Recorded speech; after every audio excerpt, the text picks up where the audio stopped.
आपका स्वागत है साहित्यिक पाखी यूट्यूब चैनल पर। लीजिए सुनिए सादत हसन मंटो द्वारा रचित कहानी मौसम की शरारत। शाम को सैर के लिए निकला और टहलता टहलता उस सड़क पर हो लिया जो कश्मीर की तरफ जाती है। सड़क के चारों तरफ चीड़ और देवदार के दरख्त ऊंची ऊंची पहाड़ियों के दामन पर काले फीते की तरह फैले हुए थे। कभी कभी हवा के झोंके उस फीते में एक कपकपाहट सी पैदा कर देते। मेरे दाएं हाथ एक ऊंचा टीला था जिसके ढलवानों में गंदुम के हरे पौधे निहायत ही मध्यम सरसराहट पैदा कर रहे थे। ये सरसराहट कानों पर बहुत भली मालूम होती थी। आंखें बंद कर लो तो यूं मालूम होता कि तसव्वुर के गुदगुदे कालीनों पर कई कुंवारियां रेशमी साड़ियां पहने चल फिर रही हैं। इन ढलवानों के बहुत ऊपर चीड़ के ऊंचे दरख्तों का एक हुजूम था। बाएं तरफ सड़क के बहुत नीचे एक छोटा सा मकान था जिसको झाड़ियों ने घेर रखा था। उससे कुछ फासले पर पस्तकत झोंपड़े थे, जैसे किसी हसीन चेहरे पर तिल।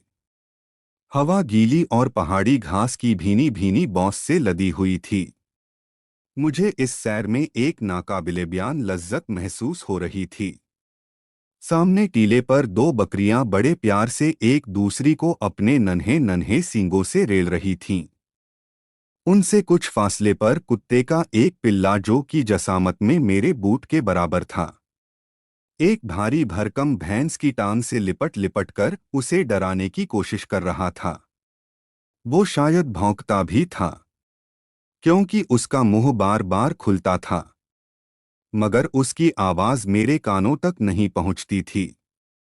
मैं ये तमाशा देखने के लिए ठहर गया। कुत्ते का पिल्ला देर तक भैंस की टांगों पर अपने पंजे मारता रहा, मगर उसकी इन धमकियों का असर न हुआ।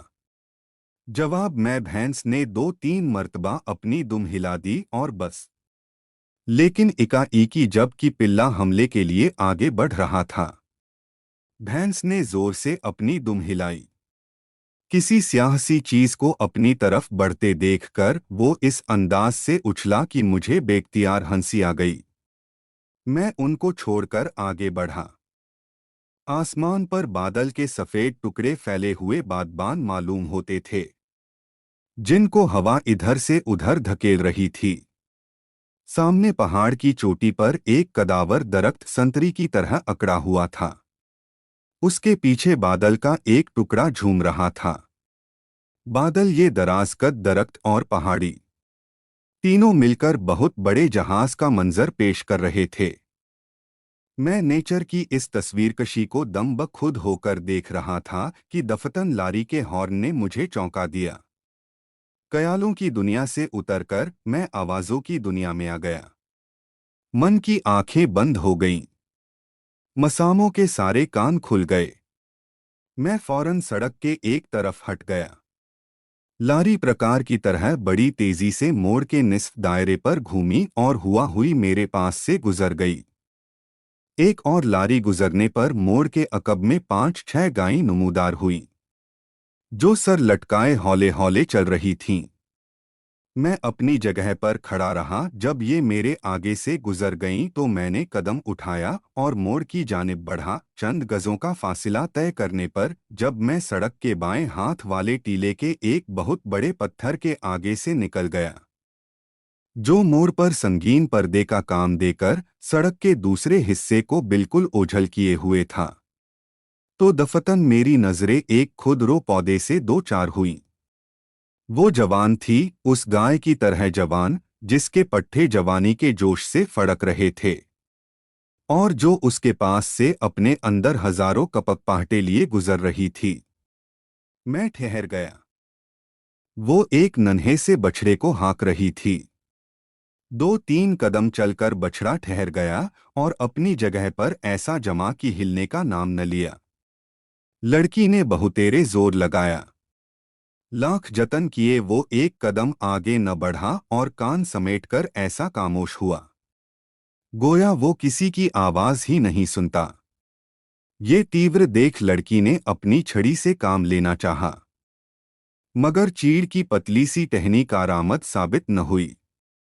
थक हार कर उसने बड़ी मायूसी और इंतहाई गुस्से की मिलीजुली हालत में अपने दोनों पांव जमीन पर जोर से मारे और कांधों को जुम्बिश देकर इस अंदाज से खड़ी हो गई, गोया इस हैवान से कहना चाहती है, लो अब हम भी यहां से एक इंच न हिलेंगे। मैं अभी लड़की की इस प्यारी हरकत का मजा लेने की खातिर ज़ेहन में दोहराने ही वाला था कि दफतन बछड़ा खुद ब खुद उठ भागा।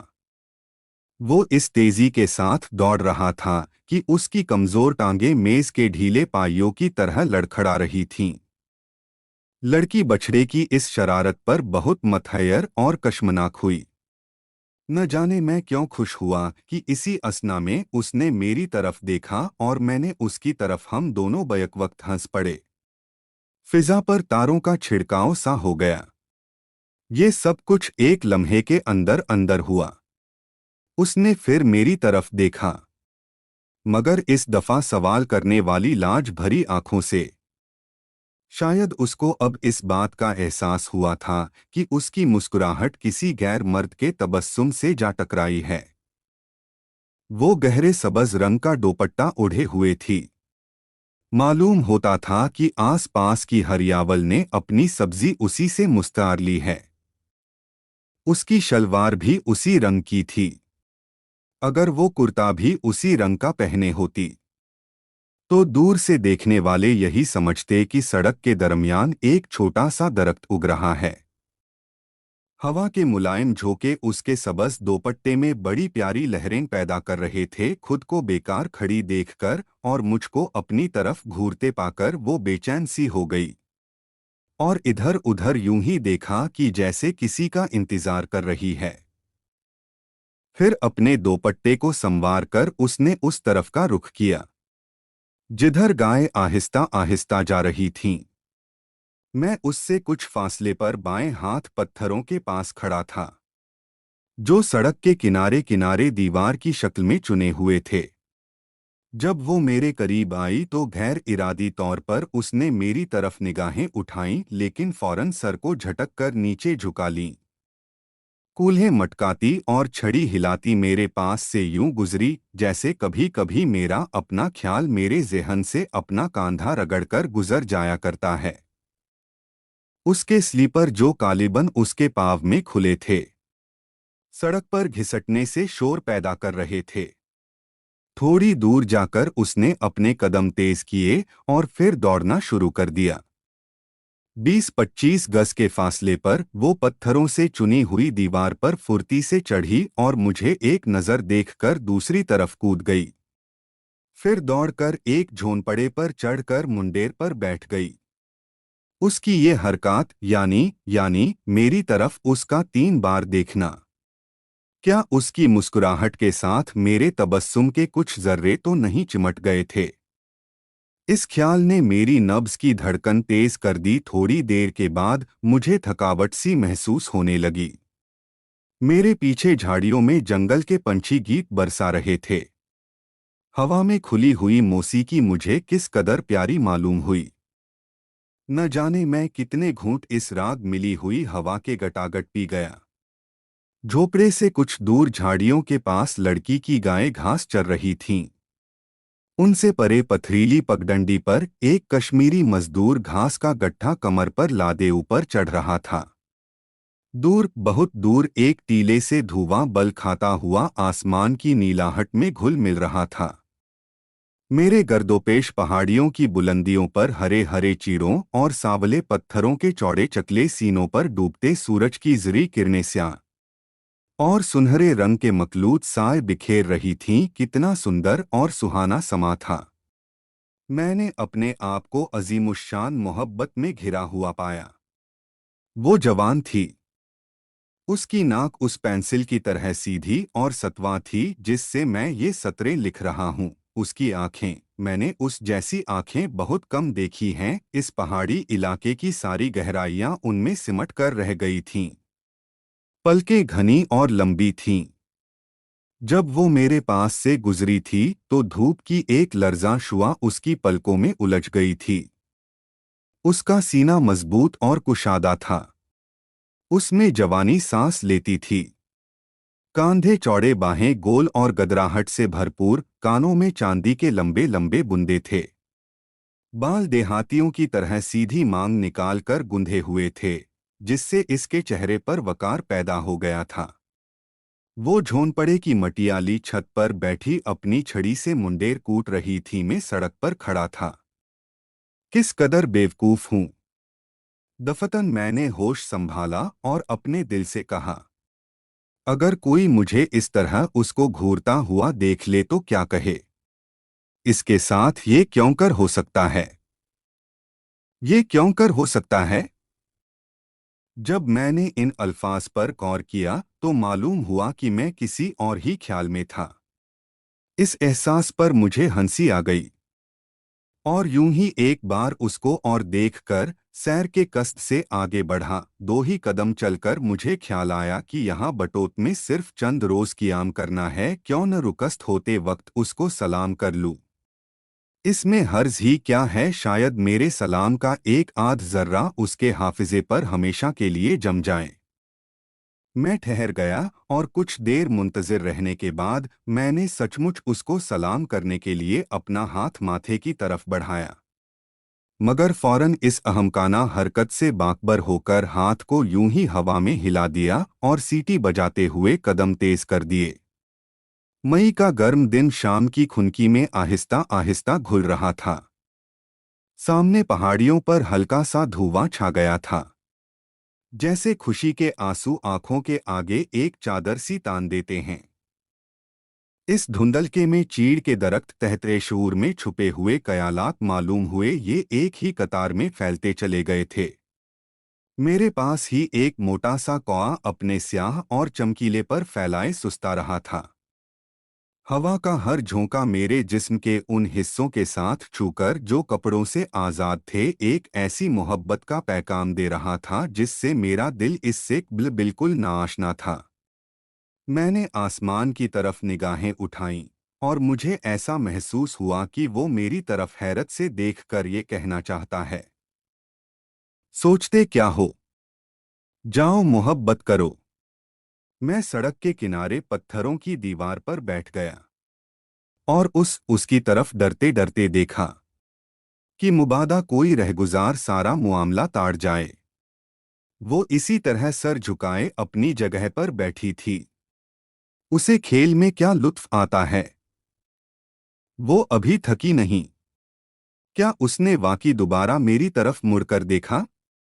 क्या वो जानती है कि मैं उसकी मोहब्बत में गिरफ्तार हूं? आखिरी सवाल किस कदर मज़ाक़खेज़ था। मैं झेंप गया, लेकिन इसके बावजूद उसको देखने से खुद को बाज न रख सका। एक मर्तबा जब मैंने उसको देखने के लिए अपनी गर्दन मोड़ी तो क्या देखता हूं कि उसका मुंह मेरी तरफ है और वो मुझे देख रही है। मैं मकमूर हो गया। मेरे और उसके दरमियान वो फासिला काफी था, मगर मेरी आंखें, जिनमें मेरे दिल की बसारत भी चली आई थी, महसूस कर रही थीं कि वो सपनों का घूंघट काढ़े मेरी तरफ देख रही है। मेरी तरफ, मेरी तरफ। मेरे सीने से बेख्तियार आह निकल गई। अजीब बात है कि सुख और चैन का हाथ भी दर्द भरे तारों पर ही पड़ता है। इस आह में कितनी राहत थी, कितना सुकून था। इस लड़की ने जो मेरे सामने झोंपड़े की छत पर बैठी थी, मेरे शबाब के हर रंग को शोख कर दिया था। मेरे रोए रोए से मोहब्बत फूट रही थी। शैरियत जो मेरे सीने के किसी नामालूम कोने में सोई पड़ी थी, अब बेदार हो चुकी थी कि दोशीज़गी और शैरियत तमाम बहने हैं। अगर इस वक्त वो मुझसे हमकलाम होती तो मैं एक लफ्ज़ तक अपनी ज़बान से न निकालता। खामोशी मेरी तर्जुमान होती। मेरी गूंगी ज़बान कितनी बातें उस तक पहुंचा देती। मैं उसको अपनी खामोशी में लपेट लेता। वो ज़रूर मुतहयर होती और इस हालत में बड़ी प्यारी मालूम होती। इस ख्याल से कि रास्ते में यूं बेकार खड़े रहना ठीक नहीं, मैं दीवार पर से उठा। मेरे सामने टीले पर जाने के लिए एक पगडंडी थी। ऊपर टीले के किसी पत्थर पर बैठकर मैं उसको बखूबी देख सकता था। चुनाचे दरख्तों की जड़ों और झाड़ियों का सहारा लेकर मैंने ऊपर चढ़ना शुरू किया। रास्ते में 2-3 बार मेरा पाँव फिसला और नोकीले पत्थरों पर गिरते गिरते बचा। टीले पर जहां पत्थर नहीं था, कहीं कहीं जमीन के छोटे छोटे टुकड़ों में आलू बोए हुए थे। इसी किस्म के एक नन्हे से खेत को तय करके मैं एक पत्थर पर बैठ गया और टोपी उतारकर एक तरफ रख दी। मेरे दाएं हाथ को जमीन का एक छोटा सा टुकड़ा था जिसमें गंदुम उग रही थी। चढ़ाई की वजह से मेरा दम फूल गया, मगर शाम की ठंडी हवा ने ये थकान फौरन ही दूर कर दी और मैं जिस काम के लिए आया था उसमें मशगूल हो गया। अब वो झोपड़े की छत पर खड़ी थी और खुदा मालूम वो कैसी कैसी अनोखी आवाजें निकाल रही थी। मेरा ख्याल है कि वो उन दोनों बकरियों को सड़क पर चढ़ने से रोक रही थी जो घास चरती हुई आहिस्ता आहिस्ता ऊपर का रुख कर रही थीं। हवा तेज थी, गंदुम के पके हुए कोशे कुर कुर करती हुई बिल्ली की मोछों की तरह थरथरा रहे थे। झाड़ियों में हवा की सीटियां शाम की खामोश फिजा में इर्तियाश पैदा कर रही थीं। मिट्टी के ढेलों के साथ खेलता हवा में उसकी तरफ बहुत देर तक देखता रहा। वो अब झोंपड़े पर बड़े अजीब अंदाज से टहल रही थी। एक मर्तबा इसने अपने सर को जुम्बिश दी तो मैं समझा कि वो मेरी मौजूदगी से बाखबर मुझे देख रही है। मेरी हस्ती के सारे दरवाजे खुल गए। जाने कितनी देर मैं वहां बैठा रहा। इकाईकी बदलियां घिर आईं और बारिश शुरू हो गई। मेरे कपड़े भीग रहे थे, लेकिन मैं वहां से क्यों कर जा सकता था जबकि वो वहीं छत पर खड़ी थी। इस ख्याल से मुझे बड़ी मुसर्रत हासिल हुई कि वो सिर्फ मेरी खातिर बारिश में भीग रही है। यकायक बारिश तेज हो गई। वो उठी और मेरी तरफ देखे बगैर, हाँ, मेरी तरफ निगाह उठाए बगैर छत पर से नीचे उतरी और दूसरे झोपड़े में दाखिल हो गई। मुझे ऐसा महसूस हुआ कि बारिश की बूंदें मेरी हड्डियों तक पहुंच गई हैं। पानी से बचाव करने के लिए मैंने इधर उधर निगाहें दौड़ाई, मगर पत्थर और झाड़ियां पनाह का काम नहीं दे सकती थीं। डाक बंगले तक पहुंचते पहुंचते मेरे कपड़े और कयालात सब भीग गए। जब वहां से सैर को निकला था तो एक खुश्क आदमी था। रास्ते में मौसम ने शायर बना दिया। वापस आया तो भीगा हुआ आदमी था। सिर्फ भीगा हुआ, बारिश सारी शायरी बहा ले गई थी।